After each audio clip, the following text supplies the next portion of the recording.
Bonjour, dans cette vidéo, on s'intéresse aux diviseurs. On va dire qu'un nombre divise un autre nombre si le reste de la division par ce nombre vaut 0. Voilà, je mets un exemple. Regardez, je vais prendre un nombre simple, 24.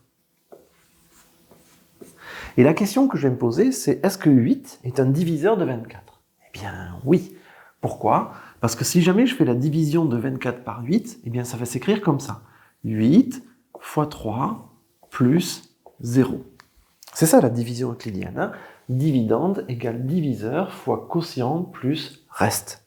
Comme le reste est égal à 0, en général on ne l'écrit pas, j'obtiens que finalement 8 est un diviseur de 24. Alors, exactement comme pour la vidéo sur les multiples, je vous mets le lien au-dessus, elle est importante à voir. Si jamais j'ai un nombre qui permet une décomposition d'un dividende, en fait, du coup, j'obtiens un compagnon. Et ce compagnon est aussi un diviseur. 3 est un diviseur de 24. Pourquoi? Parce que 24, c'est 3 fois 8 plus 0. Le reste est égal à 0, donc ça tombe juste, si vous voulez. La division tombe juste. Alors en fait, cela s'écrit comme ça. On écrit 8 divise 24. Ça, cette notation, qui est officielle en fait, permet de remplacer la phrase 8 est un diviseur de 24. 8 divise 24. C'est un trait vertical, hein, un petit peu long, un trait vertical un petit peu long. Est-ce que tous les nombres ont un diviseur? Au moins un. Je vous laisse réfléchir à cette question.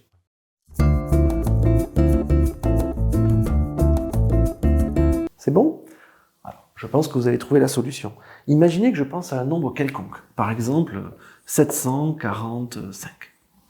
Ce nombre, je ne le connais pas trop bien. Je sais qu'il est divisible par 5 parce qu'il se termine par 5, mais à part ça, je ne sais pas grand-chose dessus. Par contre, je sais que je peux toujours écrire ça, cette évidence-là.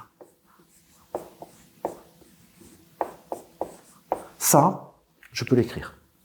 Tous les nombres sont égaux à eux-mêmes fois 1. Et oui, la multiplication par 1, elle ne change rien.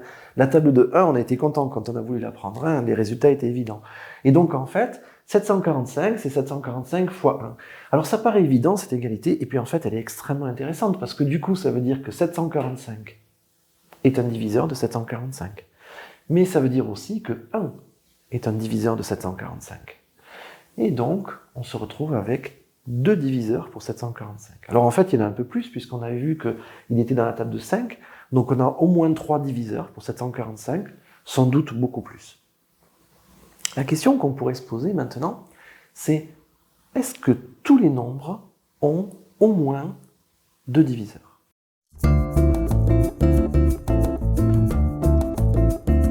Allez, on y va.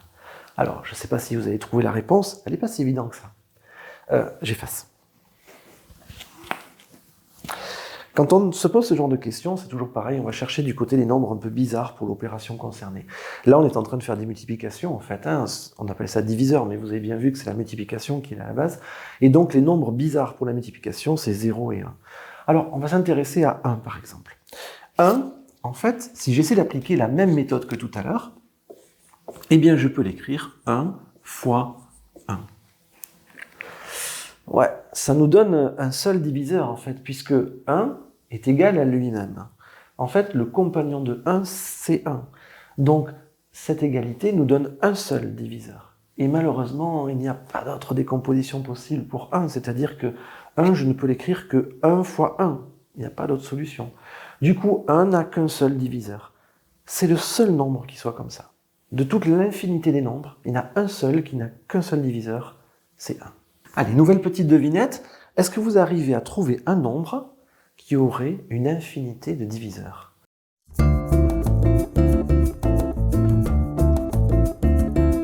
C'est bon? Ok. Eh bien, ce nombre, c'est 0, bien sûr. Comme je vous l'ai dit, pour la multiplication ou la division, on cherche les nombres un peu bizarres. Et les deux nombres bizarres pour la multiplication et la division, c'est 1 et 0. 1, on l'a déjà traité, il a un seul diviseur, et donc il est temps de s'intéresser à 0. Regardez, 0, en fait, je peux l'écrire 0 fois n'importe quoi. Et oui, je peux mettre n'importe quel nombre là-dedans. Pourquoi? Parce que si je fais 0 fois 7, par exemple, 0 fois 7, ça fait 0. 0 fois 8, ça fait 0. 0 fois 9, ça fait 0. Autrement dit, 7 est un diviseur de 0, 8 est un diviseur de 0, 9 est un diviseur de 0, tous les nombres, presque, sont diviseurs de 0. Il y en a un qui n'est pas diviseur de 0, c'est 0. Alors, pourquoi? Eh bien, vous le savez, on ne peut pas faire la division par 0. La division par 0, mathématiquement, elle n'a pas de sens. Tout simplement parce que la division, c'est un partage. Si je divise par 3, ça veut dire que je partage entre 3 personnes. Si je par 2, je partage entre 2 personnes. Mais si je partage par 0, ça veut dire que je ne partage pas. Autrement dit, je ne fais pas l'opération. La division par 0 n'a aucun sens. Et donc 0 n'est pas un diviseur de 0, contrairement à ce que cette égalité pourrait laisser croire. Voilà. Alors, donc, si je résume un tout petit peu ce que vous êtes censé savoir, un diviseur d'un nombre, c'est un nombre tel que si je fais la division, ça tombe juste. Cela se note comme ceci. Par exemple, 2 divise 6. Ouais, 6, j'ai mal écrit. Voilà. 2 divise 6. Ensuite, pour trouver des diviseurs, eh bien, on regarde un petit peu dans les tables. On verra d'autres façons de faire pour trouver la liste des diviseurs, mais on regarde un peu dans les tables. Tous les nombres ont au moins 2 diviseurs, sauf 2.